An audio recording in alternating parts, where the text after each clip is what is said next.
So today's session, it's all about critiquing Muammar Gaddafi's Green Book.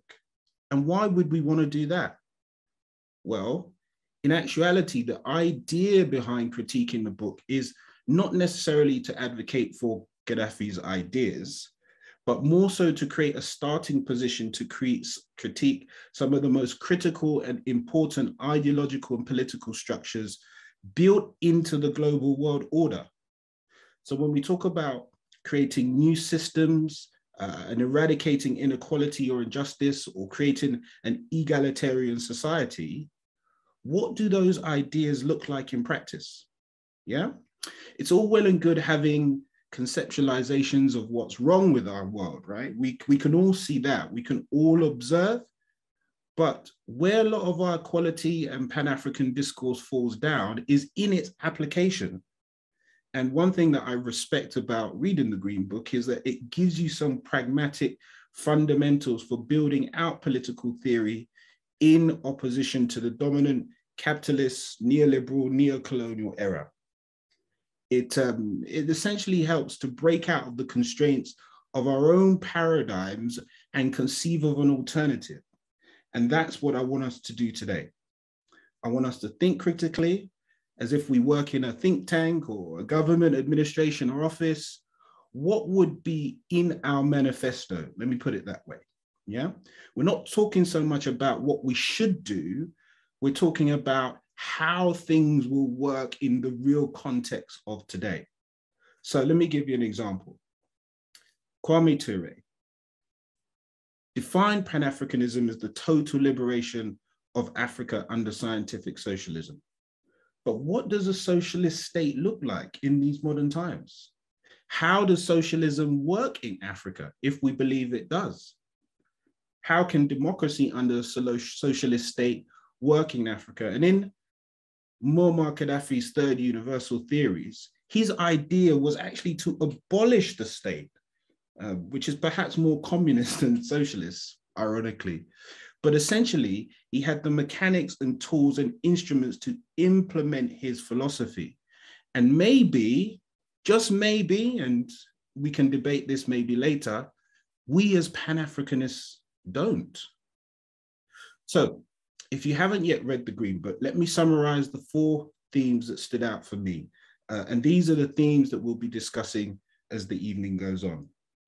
Number 1, the idea of democracy. The idea of democracy that we have is not really a democracy, but a cloak and dagger tyranny, if you will.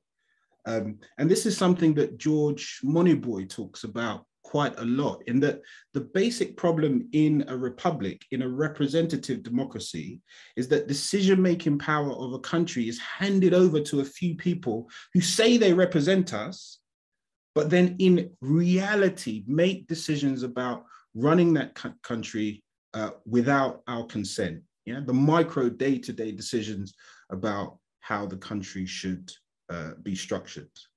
In Gaddafi's book, he talks about abolishing the state and handing over power and control to local communities via what he called people assemblies or people congresses, and that the key decisions about how that community functions are made directly by the people. Yeah, so this also abolishes the political class, and it abolishes them from exerting their undue power over us. So we'll have to do some class analysis in our discussions as well when it comes to the question of democracy. But basically, the system or form of representation gives way to what we can call direct or participatory democracy, not in the usual way a republic is structured. So what does that mean then for political parties or parliament? What happens to the executive or the judiciary in the system? Some other ideas in the book include the abolition of holding private property, whereby no one is allowed to be a landlord and amass undue wealth and capital on the back of tenants. Yeah, there's land, the land equally belongs to all people, and renting is prohibited. Then there is, and I'm going to use a Marxist term here, the proletariat. The proletariat has control over the means of production. workers earn the full value of their labor.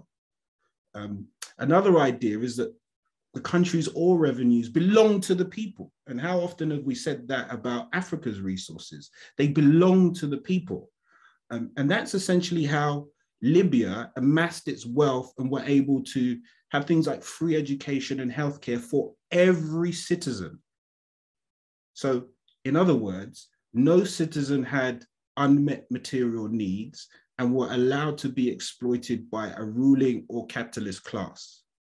There are other ideas in there too, such as the eventual abolition of money and profits. There's ideas about religion, education, and women. Some fascinating perspectives. So I would urge you, if you haven't read it, to do so when you can.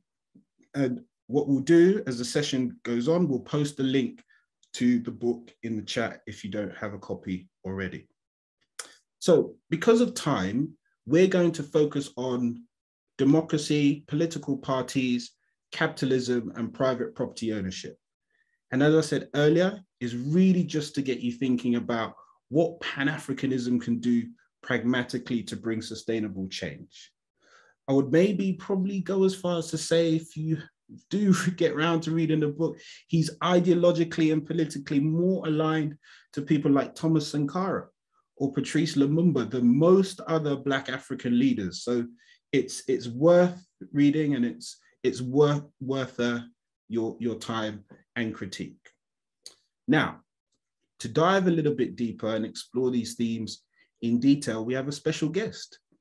Co-facilitating with me is Pan-Africanist, political commentator, business coach, and a good friend of mine, I would say, Asari Sebukwe. Now, Asari is an expert on Pan-African history, inspired by scholars such as Dr. Ben, Dr. Finch, Dr. Ivan van Sertima, those great heavyweight intellects and scholars of our time. But he's also a committed member of the AAPRP, an organization that focuses on educating the African communities of our world through their own very rigorous study programs and courses. Now, his segment will last for about 30 minutes. Then we'll move into the breakouts and smaller discussions before coming back to the larger group discussion. So without further ado, I think we're all suitably warmed up and set. Please join me in giving a warm virtual welcome as I hand over to my good friend who's on the screen somewhere, Asari Sebukwe. I'm here. Take it away, sir. Greetings. Thank you very much, Nigel, for that great introduction. Greetings to everybody. I'm going to share a little bit of PowerPoint to start, and then I'm going to, when I talk about the book, I've got so much notes, I couldn't put it all on PowerPoint in time. So I'm just going to give a bit of context first, because I think it's worth doing. So hopefully you'll see that full screen in a second. So you should be seeing that full screen now. Is that right? Brilliant. Excellent. So this is a critique of the Green Book, the Third Universal Theory, but we're going to, as you said, Nigel, we're focusing mostly on the democracy side of it, but let's see where we go with the different conversations, okay? So the first thing is just a bit of context, really. Very, very briefly, I'll try and cover some of this really, really briefly. Just a little bit about me. Studied in Africa since 1995. As I said, been in the Pan-African movement. This is some of the countries I've traveled to in Africa, most recently Rwanda, which I'm a big fan of, as some of you will know. Got a lot of love for Ghana because of Nkrumah. I've traveled to a lot of places in the world, and I mention this because it will come up later in my experiences, because when I travel, I'm always looking at the political systems. Done a lot of travel in the US, understand the political system in the US a lot. I've been to places like Mexico, various parts of the Caribbean. I mentioned Cuba separately because I think when you say the Caribbean to people, you got to mention Cuba in its own right, because people, if you've been to Jamaica and you've been to Antigua, Cuba's completely a different political situation. So I think you got to mention it separately. I've been to all parts of Europe, including Bulgaria, but not when it was under communist or socialist control. And I've been to Asian countries, particularly of political interest is Singapore, Malaysia, but India could be a good one to come back to because it's the biggest democracy, supposed democracy in the world in terms of population size and voting population size. But I've also studied a lot of other governments: UK, USA, European Union, African Union, Singapore, Malaysia, Ghana, Rwanda, Libya, China, these kind of countries, because these are the countries that interest me the most. So I've looked at a lot of these political systems. So we'll reflect on some of this stuff. I've been fortunate to do a lot of travel and to be able to research some of these things. Let's look at this. What is democracy? And I'm not going to do a system of government by the whole population, in theory, right? Because we say the whole population. And I hope we don't have too much internet problems today. So I'm hoping I'll be all right and stable. So I've had a little bit of problems. I'm using my mobile to do this. So everybody who's eligible, so that's usually a voting context of 16 up to 16 up to 18, you know, whatever. So people are defined who can actually vote, usually adults, right? 18-year-old plus, some places as low as 16, depends on the context. Yeah, and often through political representatives. They say typically because most so-called democracy in the world is representative democracy through an elected body of people who represent. Obviously, there's dictatorships and monarchies and stuff, but we're talking about so-called democracy. Some places worth looking at. I won't go into a lot of detail. There's things called the Democracy Index. There's organizations that have tried to score countries about how democratic they are. Okay, so it's quite an interesting place just to look. I'm not saying they're definitive by any means, but they're worth references because these are people who have done a lot of work comparing countries. It gives us some kind of a level of objective data to make a comparison. You might come to different conclusions, but it gives something. So I'm just going to give a few examples. This is the 4 areas it states. Full democracies are places like Mauritius. I mentioned African countries in that context: South Korea, UK. Flawed democracies, places like Singapore, Malaysia. Interesting, they describe USA as flawed. Some of you might be surprised by that. Hybrid they call them schemes, is Nigeria. I don't know why. I don't really understand the hybrid fully. And authoritarian, I've put some of the countries that we're going to touch on as well, and because of that some of the politics, of course, with Libya, China, and Libya. You could say it now, but I would say it would still be described as authoritarian during Gaddafi's time. So we can debate this as well, what he said. But most people describe it as authoritarian. China, Cuba, DPRK, which is the Democratic People's Republic of Korea, and Rwanda. They're all described under this as authoritarian. So it's quite interesting because you would say that there could be a massive difference between, say, China and Cuba, or China and Rwanda, but they're still called authoritarian. It's quite interesting how they look at it. Let's look at some other things. They say whether there's some other things to think about democracy. Is national elections free and fair? Free and fair. What do we mean by free and fair? So are you free to vote for who you want to vote for? Does anybody like stalking you or watching who you vote for? Is it private? Is it something that you can do openly? Can you openly say who you want to vote for? Because lots of countries, they say it's open, but there's clear repression when you try to indicate who you vote for. You got to be careful what you say in public, all these kind of things, right? What about the security of the votes itself, or the voters? Are people getting arrested for voting for certain people? Are people getting harassed and bullied and influenced and paid off and all these different things? What influence of foreign powers, particularly interesting in Africa, when we look at Africa, what have foreign powers got to say about it? So it's like having an election in Israel or Palestine, when in reality, Palestine is completely politically, virtually completely controlled by Israel. What about the capability of civil servants to implement policies? Are they competent, and are they free to do what they want? Who appoints them? Who sacks them? And all those kind of things. There's lots of different things to think about when you think.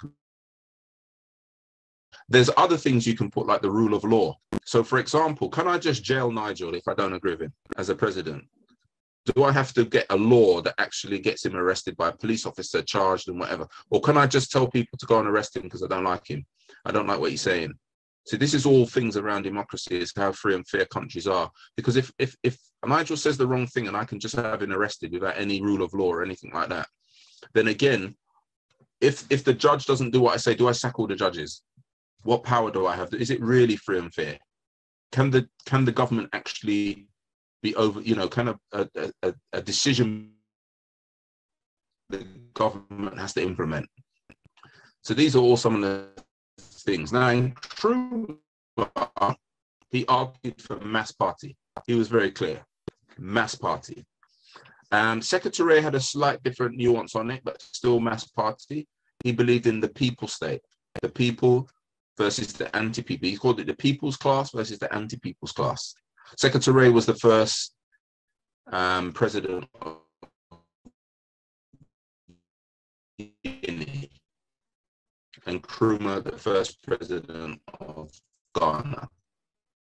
Just in case you didn't know, they both believed in a revolutionary ideology, though. So a guy in ideology, my opinion, that I believe in practice, it's very difficult to differentiate. It's easy to say things, it's very difficult to make it happen in reality. By the way, I love Libya under Gaddafi as well, right? So I'm a fan. I start from the he was there. I'm a fan of Nkrumah. I'm a fan of this is where my position is. So you understand me when I do these critiques.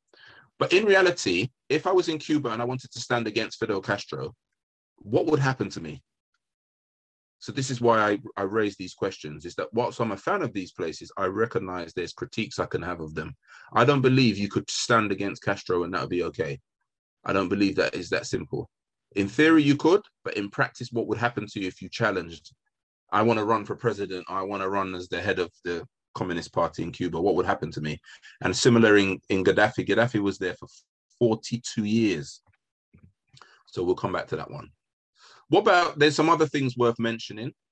The Mo Ibrahim governance index is worth mentioning, yeah? Just so you're aware of it, the index of African governance. It looks at 54 countries, and over the latest is available over a 10-year period. That's quite interesting to look at as well, because it actually mentions, I couldn't get the cut and paste for it in time, but it does mention in there, it's not easy to navigate, which is frustrating. But anyway, one of the things it says is Libya has had the biggest decline. One of the biggest declines in Africa is Libya, because since Gaddafi, Libya is a basket case, right? Because we all know when West interfere, lots of the time the country is an absolute mess. And it's now a basket case, basically. But we'll mention briefly what it was like when he was there, right? So this is some of the things that is mentioned under here, because, you know, he gives an award every year to African presidents who are the best presidents in Africa. And sometimes he doesn't give it to anyone, which is quite interesting. It's quite sad, isn't it? You've got 54 countries and he says nobody's going to get it. So the delivery of public goods and services and public policy outcomes in countries, it's the most comprehensive, this is what they state, comprehensive data set measuring African governance. It talks about providing specific scores and trends on the African continent. So this is worth looking up in your own time, because as I said, people who have done loads of work, it's worth referencing, because rather than we just give our opinion about somewhere, if people have done a lot of research, at least we can look at what they've done, and it gives you something to, a little bit more objective than just our opinions, right? Because it looks at specific aspects of democracy and what it means. Security, justice, all these different things. Now, one of the things I'm saying with all this, there's a presumption. And one of the biggest presumptions of democracy is that democracy will make my life better. That's the general assumption that most people believe, that if I become more democratic, or my country becomes more democratic, or I have more say, my life will improve. There's a presumption that is not always mentioned. So when people became independent, like Barbados became independent, Ghana became independent, etc., the presumption by most people is, if we rule ourselves, my life will get better, because people who look like me and from my own country will rule better, and therefore my country will develop more. It'll be in my interest. That's the assumption that people make. People don't vote just because it's just nationalism. Let me just vote for somebody who looks like me, just for the sake of it. No, it's because they genuinely believe things will get better, right? People often say, if the government only knew what it was like living in Tottenham, what it was like living in Lagos, they would change it. It's nonsense. Governments do know. You think because the president comes down to Lagos and sees holes in the road, that means, oh, well, they'll just fix them tomorrow. Life is not that simple, right? Often governance is a lot more complicated than that. And often they do know. And it's not because they don't know, it's because they don't care. All right. So we're making this presumption that democracy is a positive thing, what we're going to debate tonight is what version of it should we use. I'm assuming, whether I'm wrong, that we all believe that some form of democracy is better than a dictatorship. So one person or a monarchy or just one person ruling the country because I'm bigger and badder than you, either a military or because I've become the king. And remember, all kings and queens were conquerors at one point. Nobody makes kings and queens, they make themselves, right? So all monarchies are tyrants. At some point, they were tyrants, even if they look nice and slick now. But at one point, they were tyrants. Because the only reason the Queen of England is the Queen of England is because her relatives killed a whole load of people and became the baddest people in the area. So if I'm a drug dealer in Tottenham, if I kill everybody or beat people up, I become the ruler of that area. And if it's as bigger as England, I become the king. I self-appoint myself. And if anybody argues with me, I just have them killed.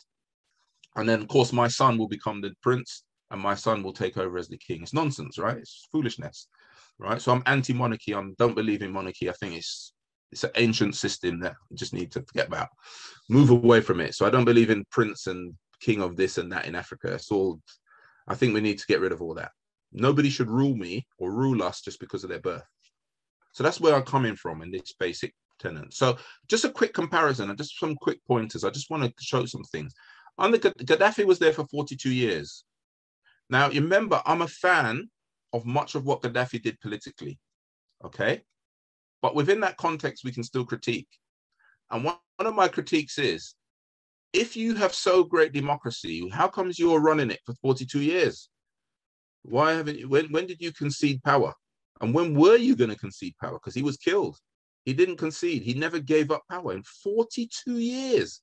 There's not a single Libyan in Libya that could rule other than him, right? So there's a fallacy, in my opinion, there's a fallacy from the beginning that this is not reality in practice.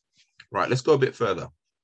So he had a bloodless coup in 1969, okay? So from 1969 to 2011, I make that 42 years in power. That's a long time, however you look at it, a long time. So let's go a bit more. So he was a socialist. He aligned himself with the socialist bloc. He renamed the country to have socialist in the name of the country. He supported the ANC. And I mention this because he didn't support South Africa as a whole. He supported the ANC in particular. Now, this is one of our critiques of Gaddafi, but we're not going to get into that tonight. That's sectarianism. He should support all of the frontline states, in that, my opinion, not the ANC specifically. And the ANC, out of all the political forces in South Africa, ANC were the least socialist. So it was interesting that that's who he supported the most. He also supported the IRA and the Irish Republican struggle. So this was one of the big critiques of him by the West, of course, because the IRA put licks on Britain and the mainland Britain, and he was supporting them. So that was a big enemy of the West. But he was also Pan-Arabic, which a lot of Africans and Pan-Africanists say, we don't like him because he's Pan-Arabic. But he changed over time. And I saw the speech live on CNN 2030, I can't remember how many years ago, where he said, and I quote, that the Arab world are a waste of space, because he basically said they're all Toms, they're all our Uncle Toms in the Arab world, and Libya's in Africa, and I'm no longer interested in the Pan-Arabism. We're now Pan-African. And he then changed his clothes, changed everything, and he shifted all his policies and politics to Africa, and he moved away from them because he said, you lot are traitors to the Palestinians.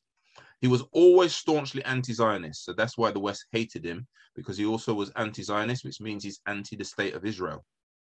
And if you don't know what Zionism is, you need to look it up. It's a political ideology, and there are Jews who are anti-Zionist, by the way.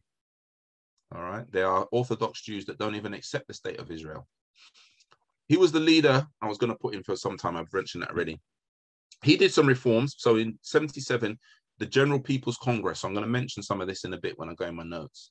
But his big thing was the General People's Congress. He believed the people should rule, right? And the people should establish authority. This is great, in my opinion, in theory, but in practice, I think it was very problematic. In fact, I would go as far as to say, one of the problems in Libya is when Gaddafi was overthrown, the lack of institution and the lack of party, the lack of system is part of the problem. Because what was the political party in Libya? There wasn't one. So if there's not a political party, when he's not there, or when the people system is attacked or whatever, what takes over? What is left behind? This is the danger with this kind of, in my opinion, this kind of rhetorical, let the people rule themselves kind of concept. Because when the leadership disappears, and there's always leadership, I've never seen any people who could just rule themselves. There's always some kind of leadership somehow. And that leadership needs to create political direction and guidance. So you'll see where some of my thinking is already with some of this, but I'm going to go into the bit more critique in a second. So direct democracy without any political parties was what he believed. So there was no political parties in Libya, but there was a de facto group of people who were ruling. What are they? So because you don't call it a party doesn't mean it's not a party in practice, because there was a group of people who clearly were ruling Libya, and anybody couldn't become that leader. Anybody couldn't become in that chamber. And if you couldn't become it by elections by the people, then it's not really the people democracy, because they should be able to vote out or share in Gaddafi's ability to appoint these people, isn't it? So they should be able to do that. And if Gaddafi was removed, the people should have said, "No, we're not in favor of this revolution." Now, there's complications with that because, of course, the West was supporting it, the coup. But there's a thing called green terror. There was constant allegations in Libya, which is campaigns of violence and intimidation against opponents of Gaddafi. There's lots of human rights, allegations of human rights abuses, people being shut up, people being executed. And in Libya's history, executions, it's a known thing. They execute people. And some of them were in public executions. And whilst on one level, executions is not necessarily a bad thing in certain contexts, because I'm not against the principle of execution, as in the death penalty. To me, it's not a principle. It's something that you decide depending on the context of society. So I don't believe you should just be anti-death penalty just because I'm just anti-death penalty. I see this as kind of middle-class politics, sit in your chair, what I call, often I call white middle-class politics. It's when you're sitting in your little chair with your nice 4x4 outside in your detached house. You can come with all these lovely moral positions because the reality of your world is you don't have these issues. People aren't burning down your house and arresting your children and doing all kind of stuff. So it's easy to say these things are barbaric and wrong, right? But when you're in certain situations in Africa and other places in the world, this might be part of what we need to do. But there was constant allegations of repression. Now, some of the things we should know about Libya. This is the success side of it, which is what I link to democracy. If you're saying that democracy should make the place better, then this is some of the things that most people who supported Gaddafi constantly boasted about. So what was the situation when Gaddafi left or was killed? No external debt, 150 billion in reserves. I don't think there's a single African country with reserves even close to that. Most countries in the world have no reserves even close to this figure. So in other words, you're broke, right? You're broke. So if anything happens like COVID, you're broke. You don't have any money unless you borrow, right? So that's a very healthy position to be in. But of course, Libya only has 5 million people and with a massive income from oil. Now, if you understand that context, they had more money than nearly any other country in the world per capita to spend on whatever you wanted to spend it on. So it's a bit like me being a very rich father and I give all my children a house, a car and wonderful things because he had loads of money to do it. But there's loads of countries who have loads of money and they're not doing it. So it's not as simple as that because America's got all this money, but most people are, a lot of our people live in poverty and there's a lot of poverty in the United States. So it's not shared. So just because he had it doesn't mean that he had to share it. Healthcare, education, free. Newlyweds got $50,000. Petrol was 14 cents per litre. Think about this. Petrol in this country is £1.40, around that, £1.50. It was 14 cents per litre. So you could maybe drive your big 6 litre, 5 litre truck out there and things would be cheap, right? Free rent, gender equality under the law. He was famous for his women bodyguards, by the way. He had female bodyguards.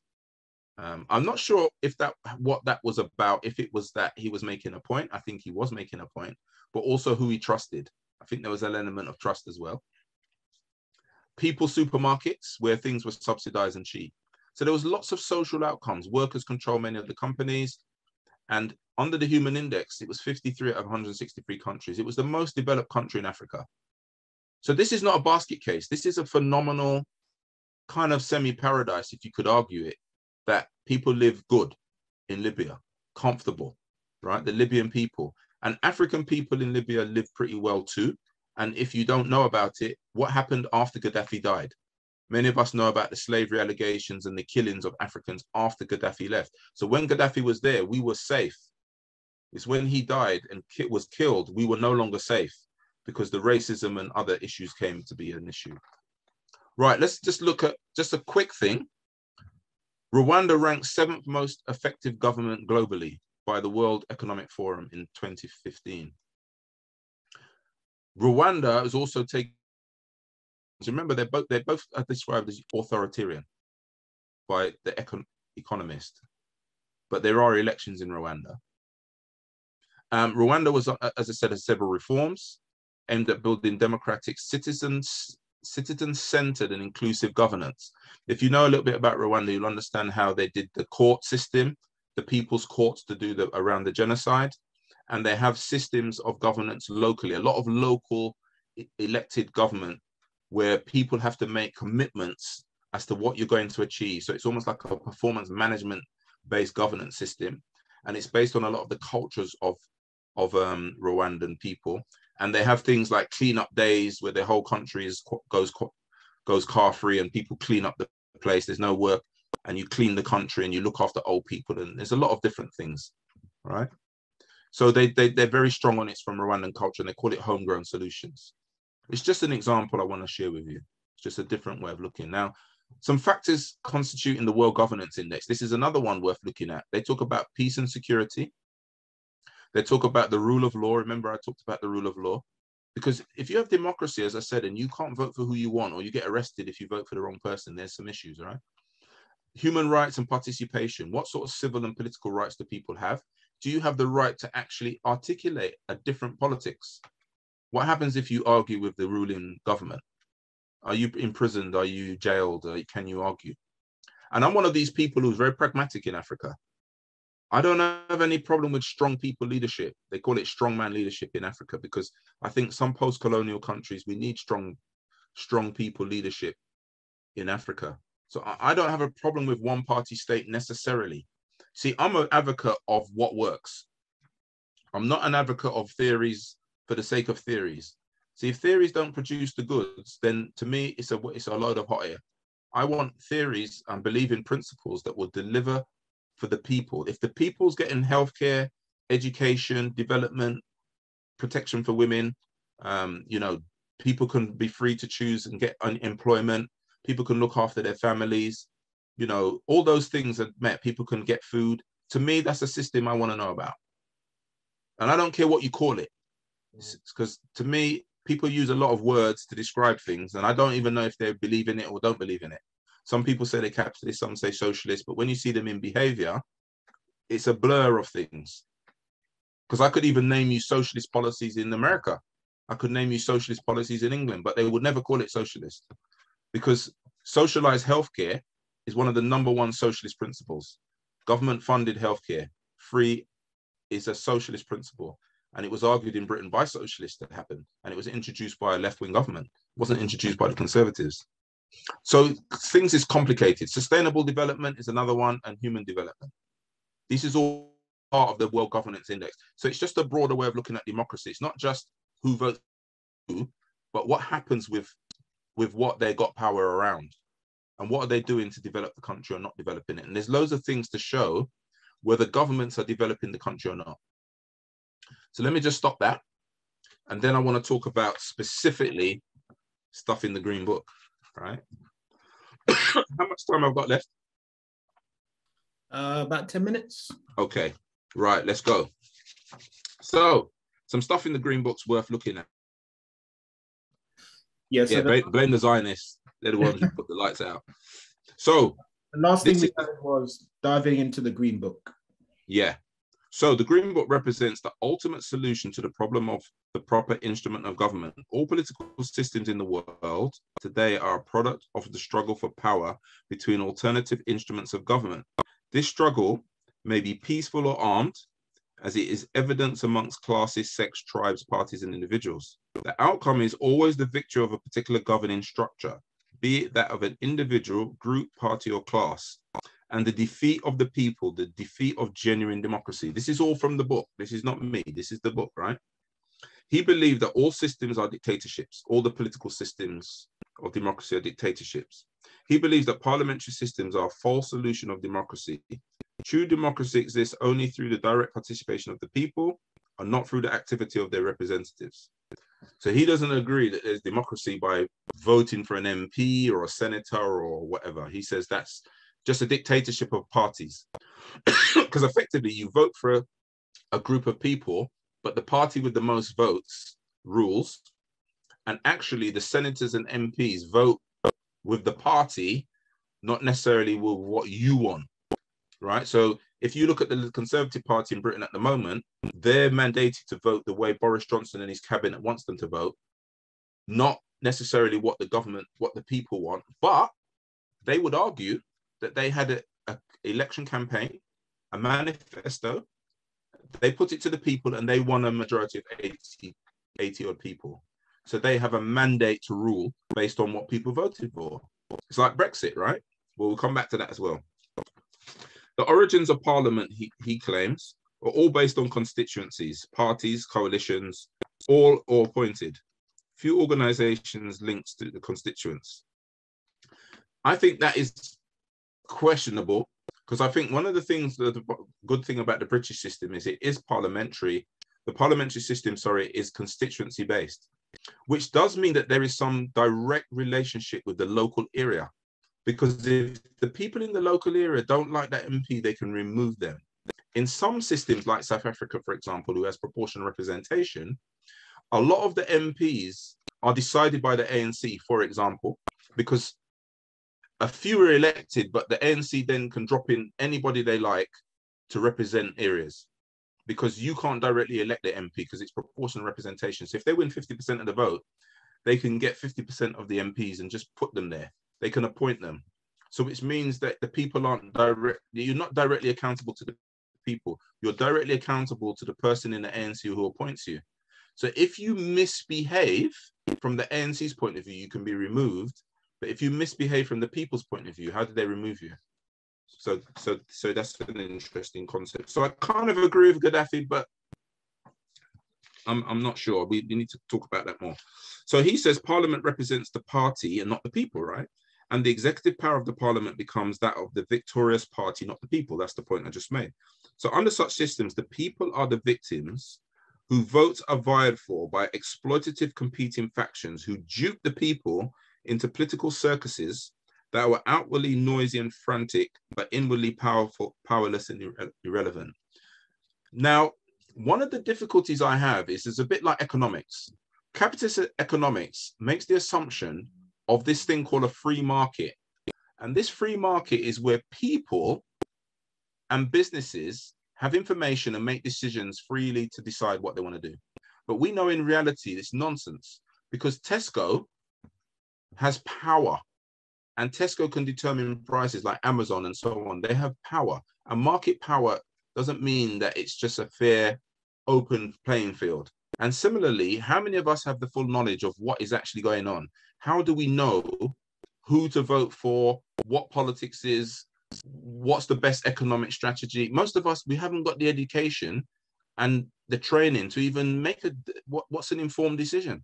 And many of us think a lot of people are idiots. They're even dotards. I don't know if you guys heard that term, dotard. That was how the leader of the DPRK described Donald Trump, a dotard. I had to look it up what a dotard is. And it means somebody who's getting old and virtually senile. So many of us would talk about other political people as being stupid. How could you vote Brexit? Stupid. How could you vote Conservative? You're stupid. You're an idiot. So if we think that the people are not educated politically, who's going to educate them? Because if you're suspicious of government, then it's really interesting, isn't it? If you're suspicious of government, but you say the government's not educating me on what to do, When Brexit vote was on, a lot of people criticized the government for saying, you're not giving us all the information. And then they criticized the government for lying. Now, how does that work? So this is one of the contradictions of democracy. Who's going to know? How do I know what's best for me? And who's educated me? And how do I get the information to be able to make a decision? And what if everybody in my area is an idiot or not very clever or not very knowledgeable and I'm very knowledgeable? Who decides what? So it's complex. Poor people are unable to compete in election campaigns. Now, that's generally true. But in England, again, my experience in England is actually to be a parliamentary candidate in England, you just need a small deposit. And you don't need to be rich to run for parliament in England. In America, you do, but in England, you don't. In fact, being rich is not an advantage in the political system in Britain. If you're related to rich people who will donate to your party, of course, that's an advantage because they can give you campaign funds for the party. But as a parliamentary candidate in this country, and I worked for the Electoral Commission only a few months ago, by the way, the Electoral Commission oversees the elections in this country, and the Electoral Commission, you can only spend a limited amount of money on your campaign. So if you're a millionaire and you've got friends who are millionaires, you can't use their money to spend locally on a campaign. It's illegal in this country. In America, if you're rich, you can spend billions on your campaign, and there's no law of what you can spend. You can spend anything you like. So I don't quite agree with that thing that if you're poor, you can't run as an election. I do agree, though, that rich people have more money to put adverts on TV and all that stuff when it's the party political level. Yeah, because at the party political level, if I don't have money, I can't put an advert on TV and do all the big expensive campaigns, right? But even the party political campaigns, I believe they're free. I don't think you have to pay for them. I think the government has a rule that says that the mainstream media have to broadcast political campaigns. By law, you just have to. So if you can do a video, you can do a campaign in a sense. So I don't totally agree with that argument. Now these tyrannical dictatorships around the world existed under parliaments. Nazi Germany, Hitler was elected. Yeah. So this is one of you could say Gaddafi's point, isn't it? That you can vote for a wicked, evil person, but not Nazi Germany wasn't a dictatorship. It became one, but they were actually elected. Rwandan genocide, the people who committed the Rwandan genocide were elected. The Cambodian killing, elected. Soviet Union, China, and some of these places, they had military powers and they took over. So that's slightly different. So in Iraq and so on, Chile, they're all dictatorships. Now, the other thing he mentions is the party system. He says the party is a contemporary form of dictatorship. He says there's superficial democracy. It's not democratic as it's composed of only the people with common interests, perceptions, shared culture, etc. So this is my challenge, because I've been part of a political party that has a certain ideology. We believe in what we believe in. And I've always believed that, people are free to join whatever political force they want. And of course, if we're a political party, we go to the people and say, this is what we believe in. This is what we want to do. Vote for us. Now, if you say there's no political party, then what do I go? If I say vote for me or can I represent you? Based on what? Individuals can swing with the wind. In my opinion, they can swing with the wind. The difference between me and you as an individual is I can do anything, but my party can sack me. My party can disown me. My party can discipline me. My party can say, hang on a minute, sorry, that's not what we believe in. That's not what we agree with. There's a consequence. If I become an independent individual, I answer to no one. So I can say, I'll represent you guys in Chingford, in Botswana, in Barbados or whatever. But when I actually get power, who's making me accountable? And I understand if it's the people, then the people can just remove me if that's the case, if I don't do what I say. Because in Cuba, if you run for election in Cuba, you're not allowed, I believe you vote almost like nameless. It's about what you're supposed to say and do. It's not all about you as an individual. So it takes a bit of the personality side out of it. So Cuba has elections, by the way. If people don't know, Cuba has elections. And you go from elections from the local to the regional to the national. Okay, that's how it's done. So Fidel Castro was nominated and elected through that system, not through direct vote, but through that system. So people need to know that places like Cuba have a different way of doing, again, democracy. And when Cuba has a debate, let people do discussions across all the committees and the different structures across. The committees for the revolution, when I went to Cuba, I went as a delegate through politics. And when I arrived, I went to the street, we went back out in the street, and we were greeted by the committees for the defense of the revolution, the CDRs. And they greeted me and said, do you want to say some words? And of course I said, I love Cuba and I love the revolution. And they all cheered, and they translated it, right? But the point being is every street and every area had its committees for the defense of the revolution. They were organized everywhere locally. And so the people themselves are organized, yeah? And one of my most vivid memories in Cuba, and this is what my other critique of Gaddafi, lots of people don't want to be involved in politics. So there was a guy that he was a translator, and he was waiting for the festival. So he didn't have much to do. So myself and my ex-wife at the time, we said, would you come with us to the Museum of the Revolution so you can translate and help us to understand stuff? So he said, yeah, he'd come with us. So we spent the day with him. We traveled up to Havana, went to the Museum of the Revolution, and he translated everything. This guy was fantastic.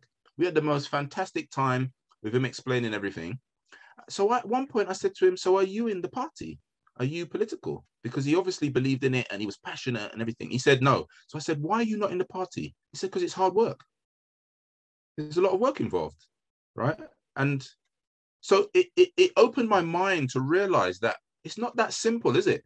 Because he's totally in favor, he supports it, and he's in favor of it, but he doesn't personally want to get involved in all the work, because to be political and be in a party, you've got to have the discipline of turning up to meetings, you've got to do reading, you've got to do activity. It's a lot, and he's got his family and everything.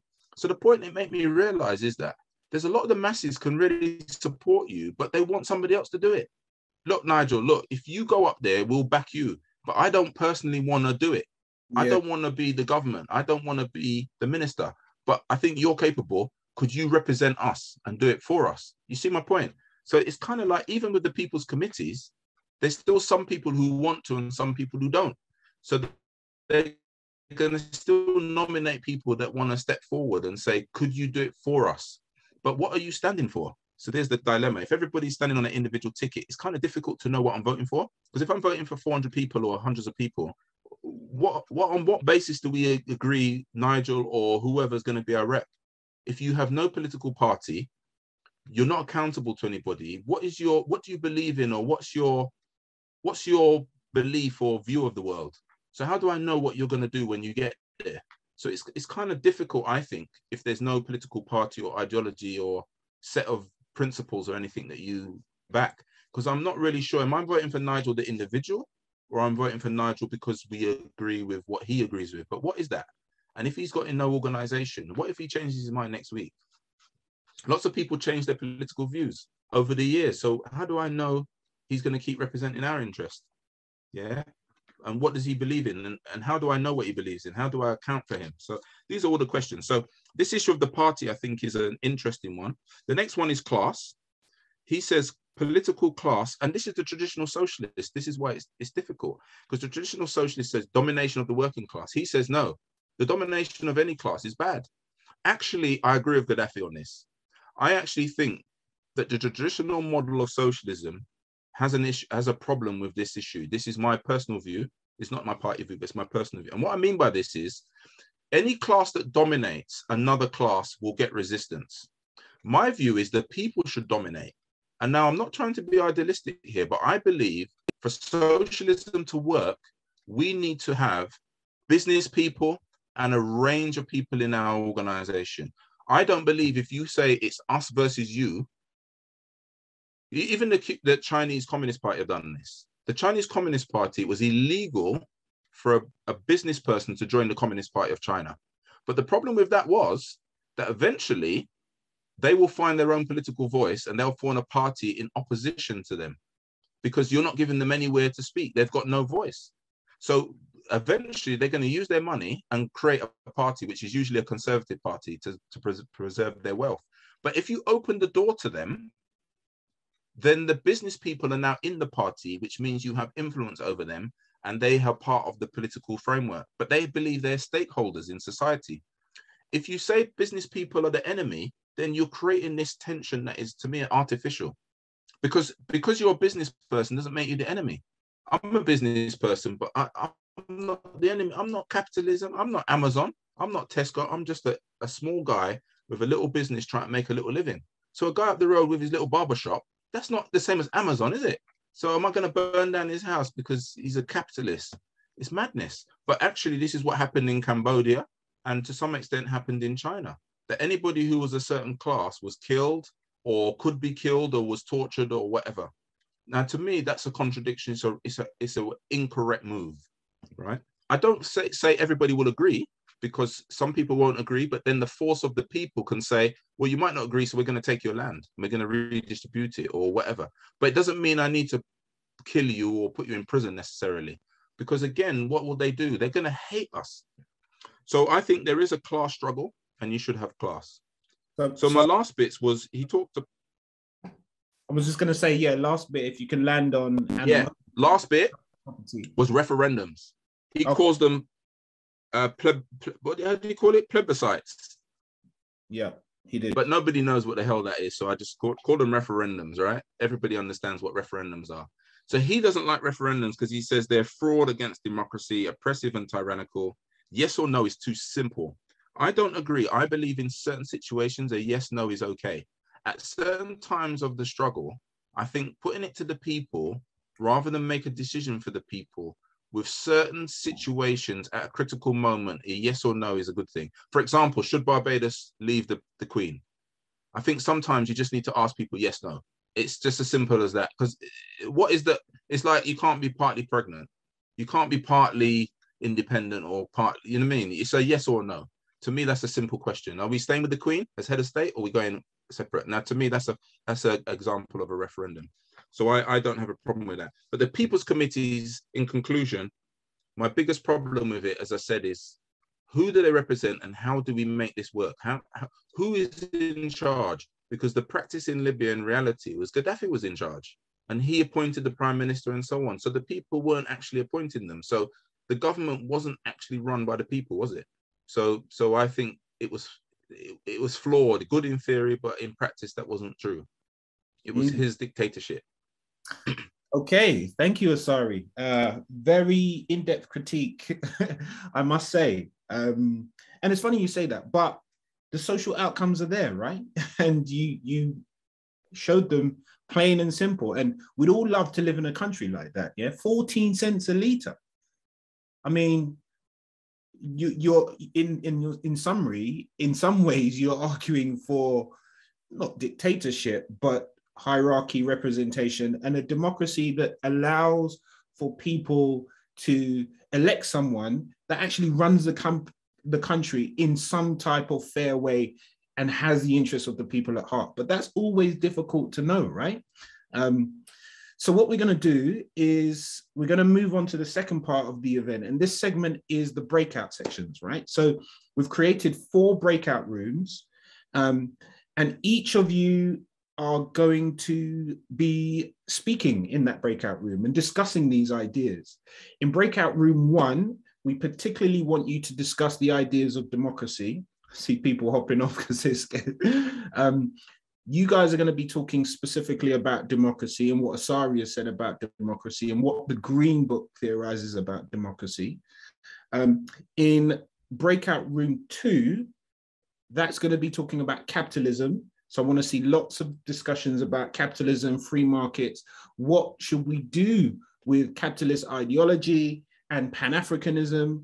So lots of questions there. Sorry, we didn't touch too much on a big part of the book, which was private property, but I want breakout 3 to be talking about private property, particularly the inequalities that are created by land ownership of bricks and mortar by people who then can, charge rent and drive rent prices and keep all the wealth of a country to themselves. And breakout 4 is going to be talking about political parties and extending on some of the points that Asari raised there. Yeah. So how the breakouts work is literally just discussion, making room for everyone to share. They're going to be 15 minutes long. And then when we come back, we're going to ask one or two from each group to just share what those discussions in each group were about, okay? So hopefully I've set this up right. And in just a second, you guys are all going to be going into a breakout room, and Asari and I will be jumping just to help and observe the discussions as they are in session. So here we go.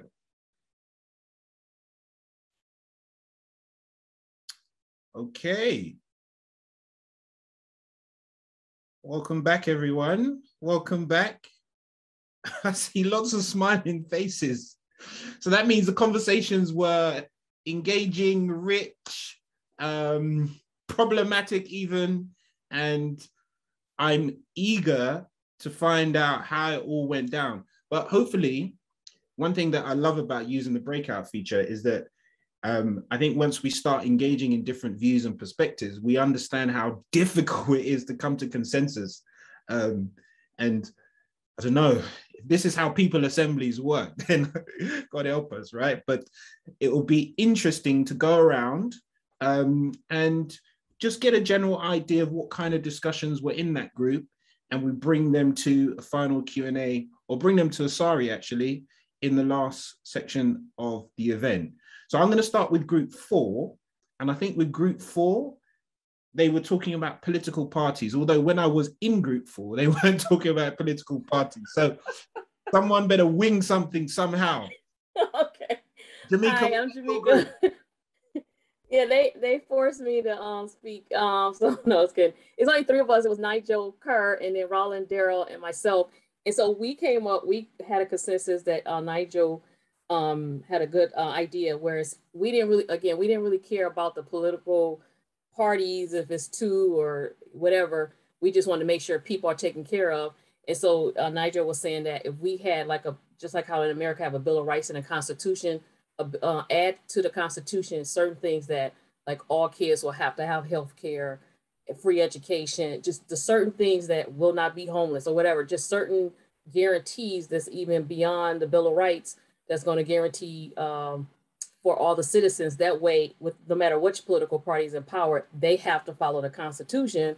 You know, it takes a will of God to, they say, change the Constitution. But if you have these in a Constitution, even though regardless of which party is in place, they have to serve, those basic rights for the people. So that was our conclusion.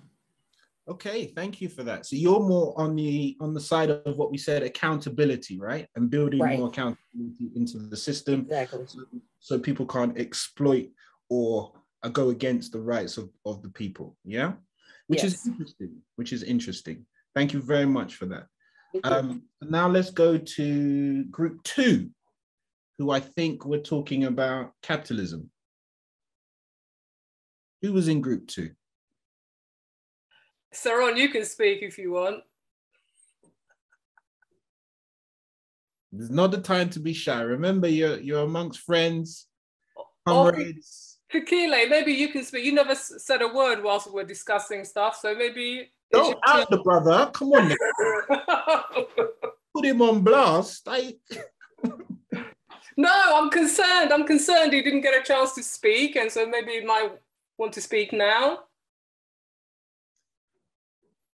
No? Well, Victoria, we can hear your voice. So I should have kept quiet. Well, the thing is, I think we were supposed to be talking about capitalism. And I don't know how we got ourselves onto Brexit and all sorts of things, and we weren't really discussing capitalism until I think Nigel came in and gave us some pointers about the means of production, trying to define capitalism. And I said I'm more of a socialist possibly, and then trying to define that, etc.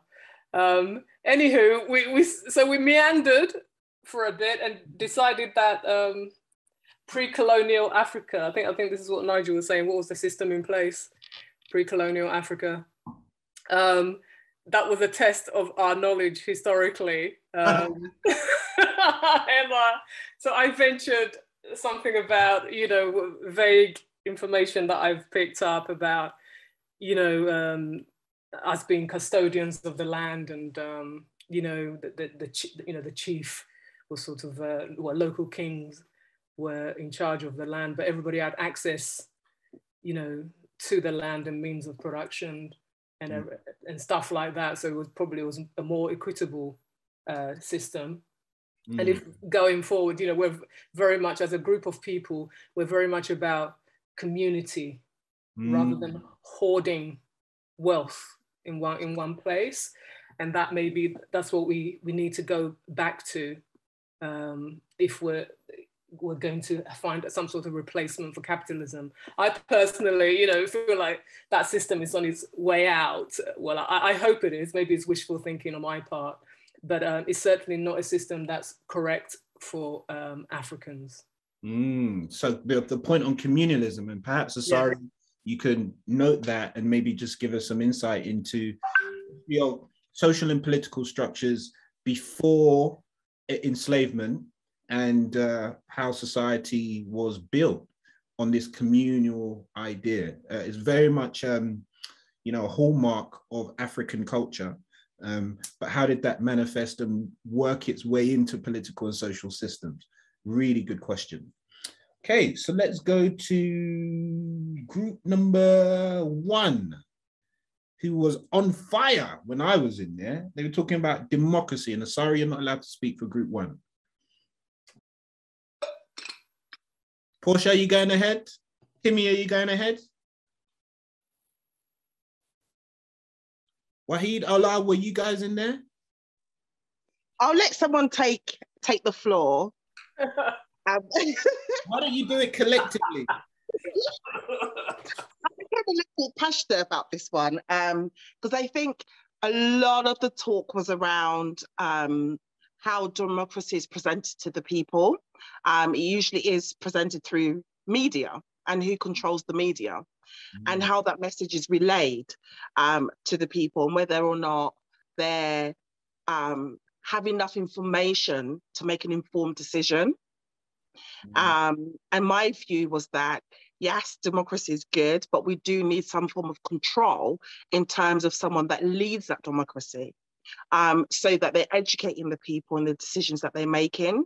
I think we touched on Brexit, for instance, and my view was that a lot of people voted Brexit on the basis of what they heard on the news, or, you know, but they were not activists in their local political parties. So it's however it was presented on the news is how they voted.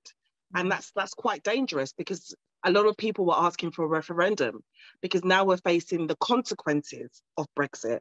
And a lot of the leavers now want to be remainers, because their view, according to the media, was that more jobs for the British, you know, everything's going to become more British and the rest of it. But you know, employment is still quite high.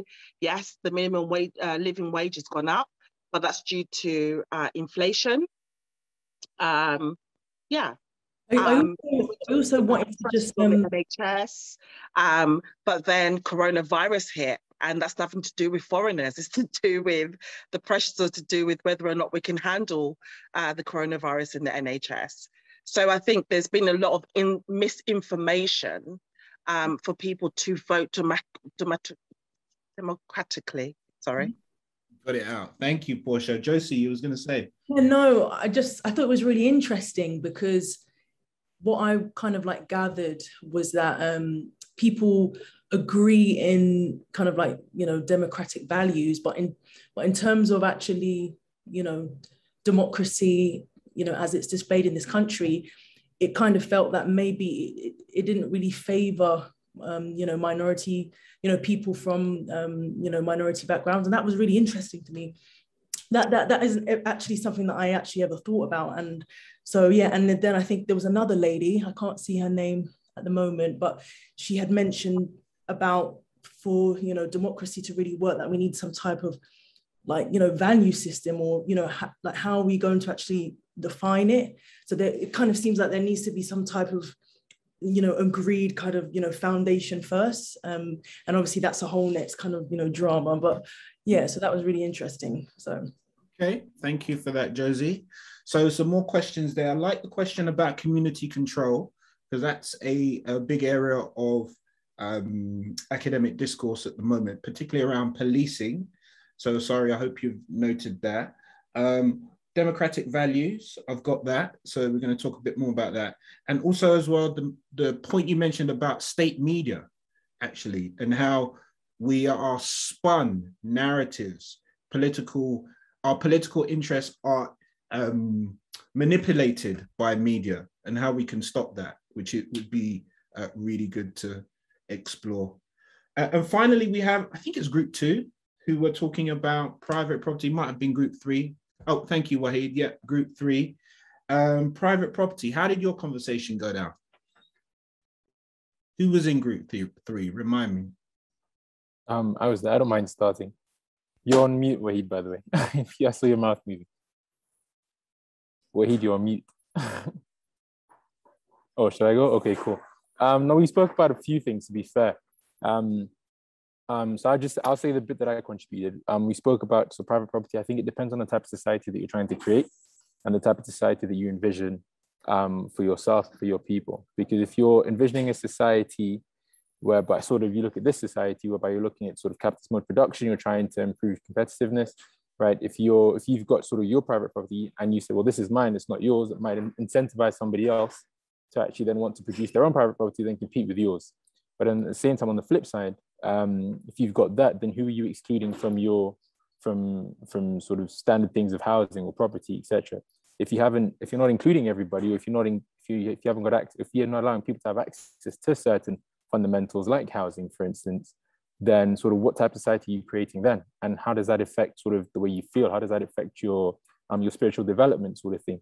So there was lots of aspects there with regards to private property. I don't know if Wahid or Ola or Stella want to contribute as well. I don't want to say everything, but we did talk about it a lot. So I'm going to pass the baton on to somebody else. Pass the mic. Ola, you're on mute, sir. Oh, okay. Yeah, I think that was pretty good. I think some of the other things we touched on were in terms of moving from a feudal system into the system that we're currently in, more capitalist, more private ownership. We also spoke about incentive to work. So we looked at the ideas of how do you get someone to grow their business, or what incentives do they use in order to move from something small to something big. We also talked about the spiritual aspect of depriving other people from having what certain people have gained. So for instance, some people having large mansions, etc., whereas some people not even having basic amenities to live in. And so therefore, yeah, we looked at different areas. But I think generally most of the group said that they were in favor of private ownership. Although if I think about it a little bit longer, I think I'm not necessarily convinced myself, but there you go. Okay. Wahid, do you want to add to that, or did they summarize well?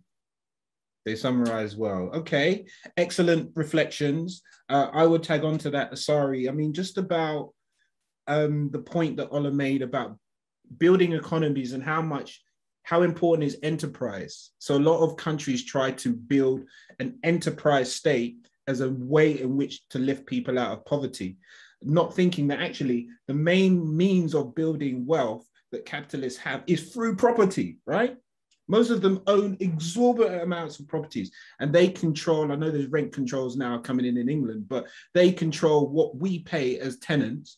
And if you're like me, who is renting and have to find 100 grand or 200 grand to buy a property in England these days, I'll probably always be a slave to a tenant, to a landlord in some sense, for the short term at least anyway. So if we could touch on that, that would be great, along with the other parts that people mentioned, which was accountability, communalism, community control, state media, democratic values, and the media.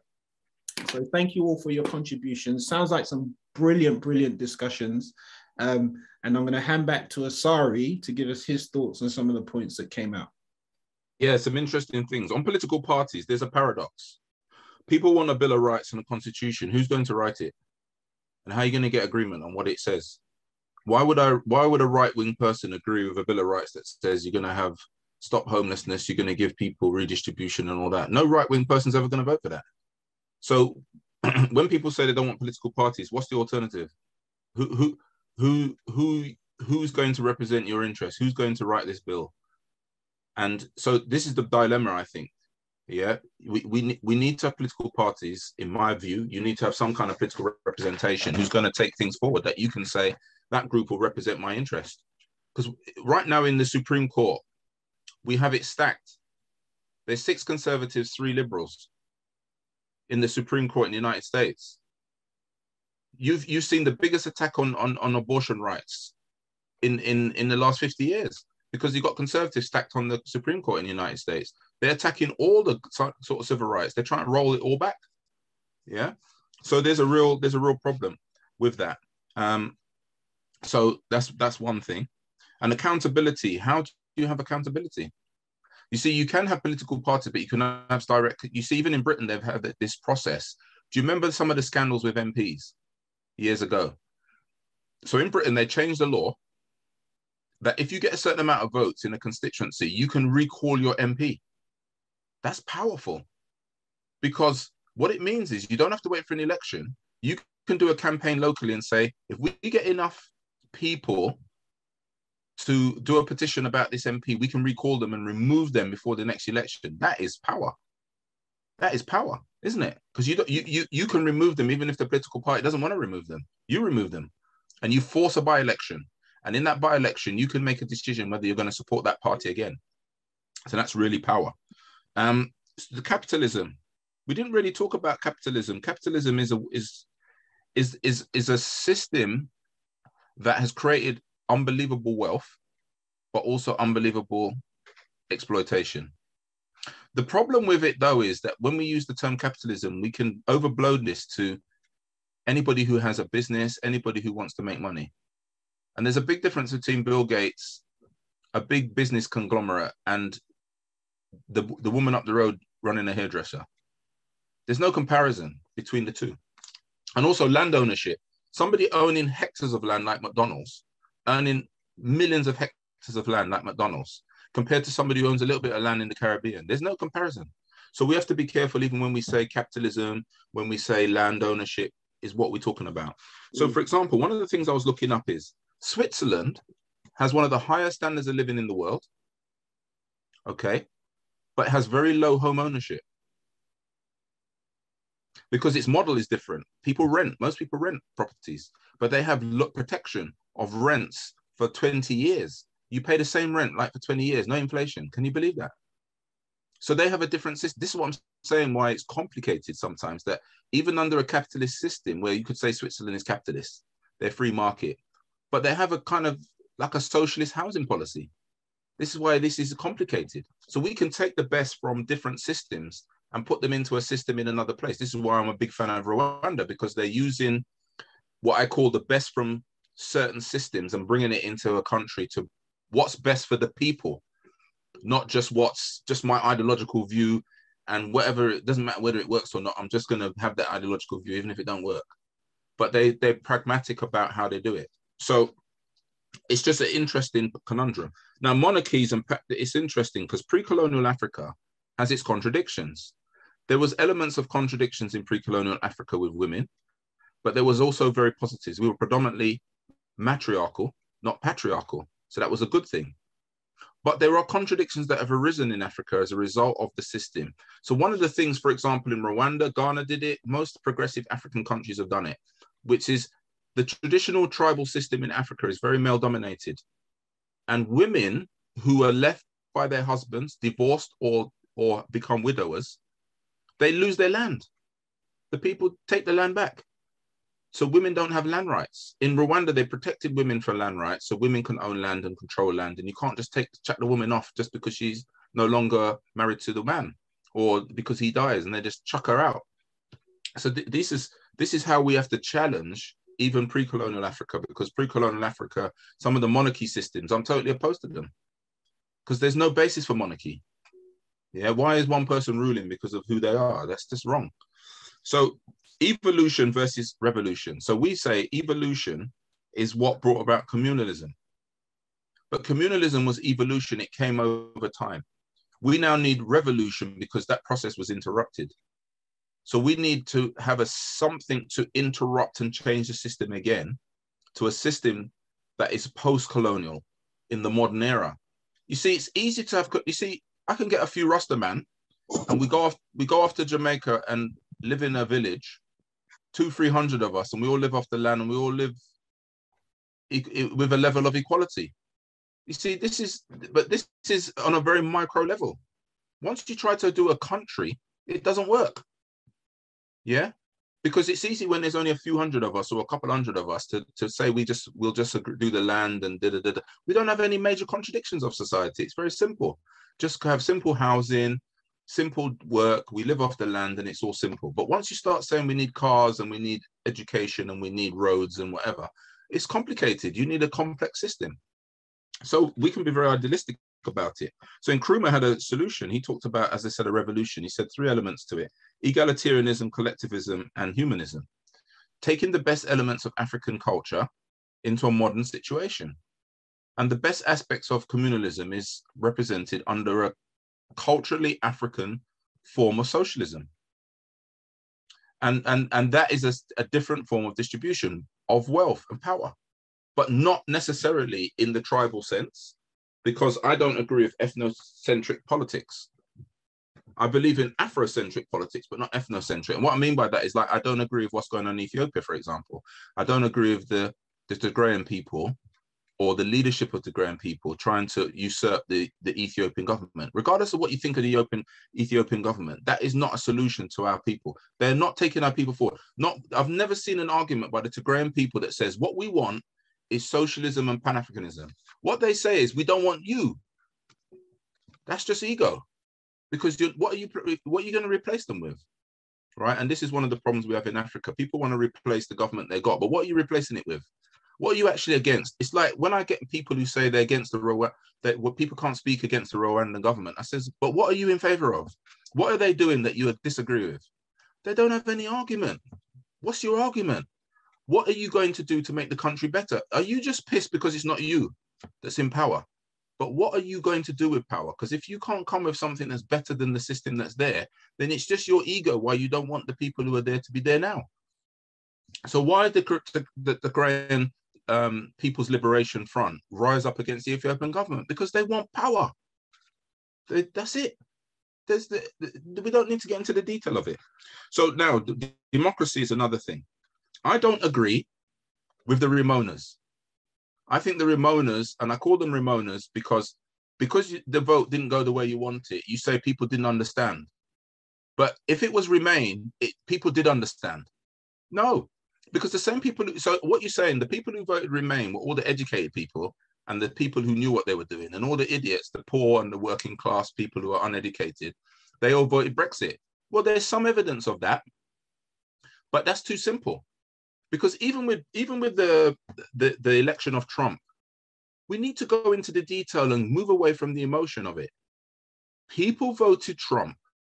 Look at what Obama did. When Obama was in power, lots of people lost their jobs. White working class and other working class people lost their jobs because people took their business and went to China, and took their business and went to the other side of the world and closed down all kinds of factories. Hillary Clinton was saying more of the same. Donald Trump, who I totally detest, by the way, but the fact that you don't like somebody's politics doesn't mean he didn't speak to the issue. And he did speak to the issue, but his solution was bigoted. But he did speak to the issue, which Obama didn't. I watched all of it, every single debate Obama did. I read all his books, everything I could read about him, I read about him. And he never used the term working class once. He always talked about the middle class in America, never once mentioned the working class. And Hillary said, we're going to give you more of the same. What Trump did is he says, I'm going to stop the Chinese, all these factories swanning off to China and getting rid of all your jobs. That spoke to the working class. Hillary was talking to the middle class, but the working class was saying, you're damn right, I'm voting for him. And the Mexicans all coming over taking our jobs. I want them to stop them taking our jobs. Now, you can say they're all bigots. and a lot of them are bigots. But let me tell you something else. When I see Diane Abbott on TV and she's asked, what do you think of immigration? Her answer is crap. And why I say that is you're ducking the issue. Stop ducking the issue and be honest and say immigration is an issue, because the white working class do not want unlimited immigration. So Jeremy Corbyn and Diane Abbott and the left need to be more honest and say that immigration, if it's not controlled in some way, undermines working class pay. It does. And if you're left and a socialist, you should be defending the working class.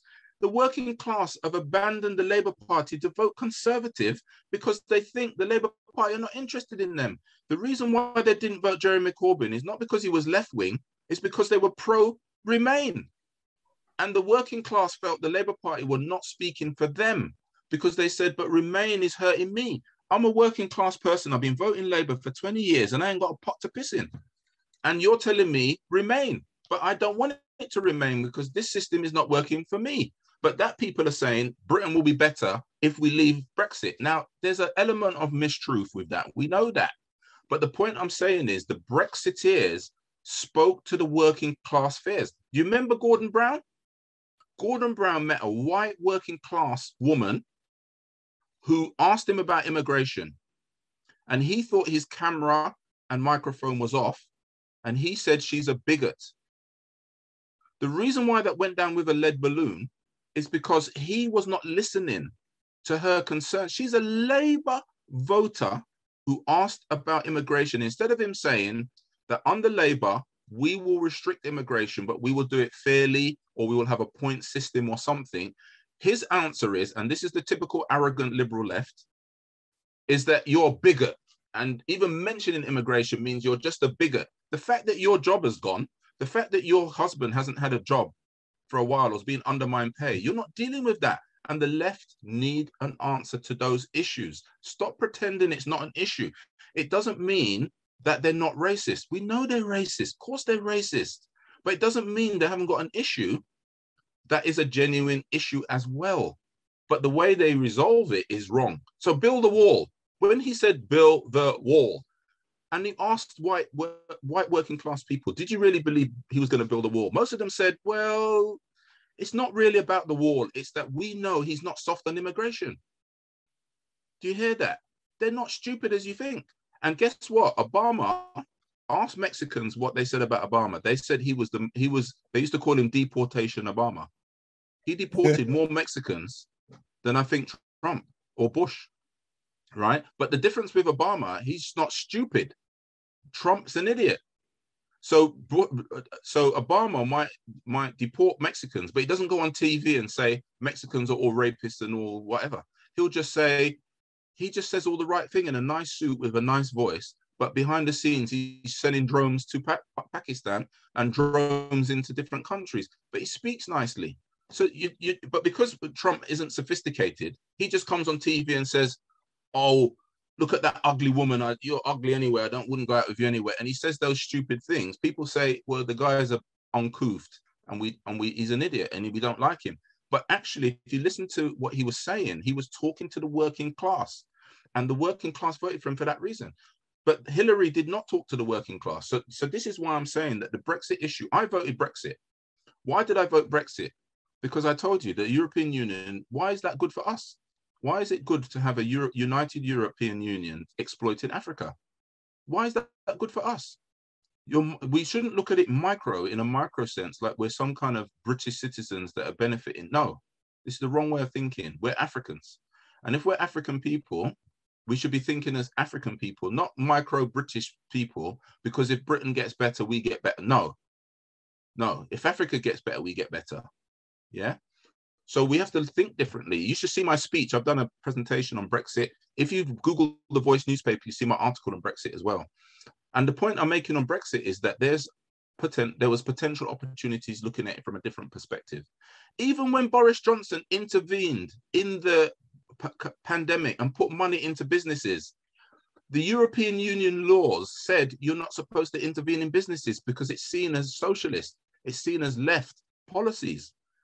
Now, Boris Johnson can intervene in any business and give them money and support and do all kind of stuff. That's kind of seen as what look at all the borrowing that he did since COVID is the sort of policies Jeremy Corbyn was saying he was going to do. Use the government's money and borrow to support people. They did that under Brexit. I'm not a fan of Boris Johnson. I think the guy is a lunatic. I think he's a disaster.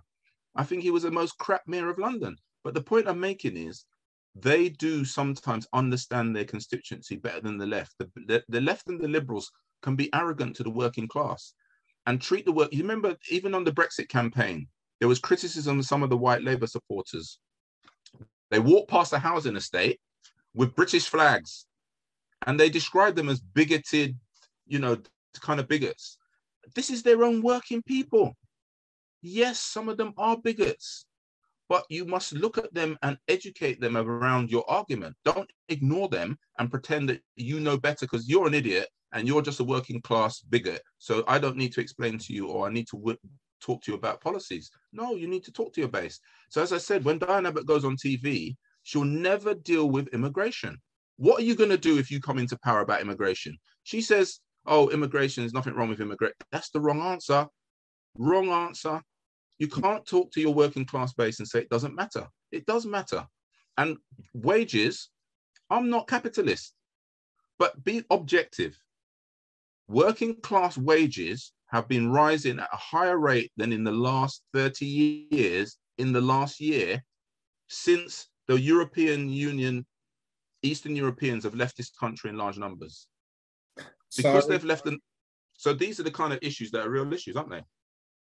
Sorry, I'm going to have to land you there. An impassioned retort and response to some of the issues that were discussed in the breakout group. You're getting some people agreeing with you, some people disagreeing with you. I think we need to do a part 2. It's because 2 hours have flown by and there's still so many questions that are unanswered for me, particularly around enterprise, economy, state media, value systems, and so forth.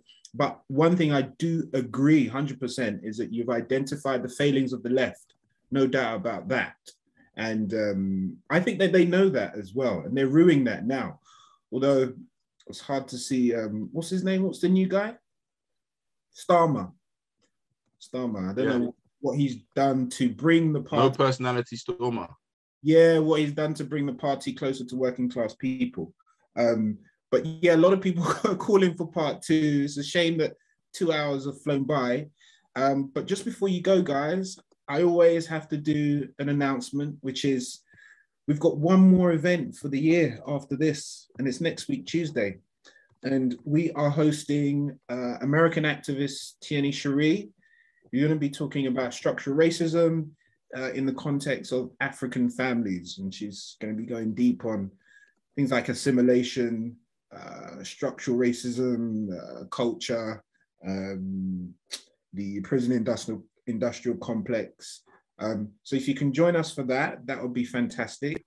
Also as well, if you're here as a guest, if you book through Eventbrite, really encourage you to become a member of the center. So we're completely independent, completely reliant on the donations of our members, and our members support us to do these kind of events and put on more programs. And we've got a really strong schedule planned for 2022. So yes, if you could, Stella, dig out the membership link for me, please, and post that in the chat. That would be great. But we'd love to see you more. We'd love to see you come back. Hopefully this has whetted your intellectual appetite and you've enjoyed the discussion and you've learned a little bit. I've learned from you, and I'm sure you've learned from your peers in the breakouts and learned from our speaker, Asari, who I've got to say a big thanks to. Asari, I always love reasoning with you, whether it's in a group like this or whether it's just having a coffee together or what have you. It's always fascinating to hear your insight and listen to your perspective. So thank you for making the time to be with us. And guys, I guess that's me. I will bid you good night. Thank you for being with us once again, and hopefully see you next Tuesday and in the future for part 2. Sorry, we doing a part 2? Yeah, just let me know when. We have got to talk about land ownership. We've got to talk about land ownership. Okay, so you heard it there. The man is committed to part 2. So we'll try and sync up diaries, and I'll send you guys an email to announce when that will be, and see you all then. Peace and blessings, everyone, and good night or good day to you.